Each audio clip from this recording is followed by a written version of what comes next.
മാങ്ങ എടുത്തിട്ടുണ്ട്. ഇത് തൊലി കളഞ്ഞ നീളമുള്ള പീസുകളായിട്ട് കണ്ടിച്ചെടുക്കുക.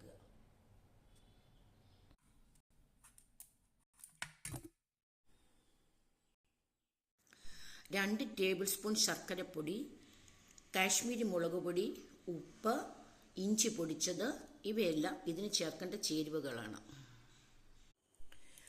1 കപ്പ് വെള്ളത്തിൽ മാങ്ങ ഒഴികെയുള്ള കൂട്ട് തിളപ്പിക്കുക. അതിലേക്ക് മാങ്ങയുടെ പീസുകൾ പിറക്കി വയ്ക്കുക.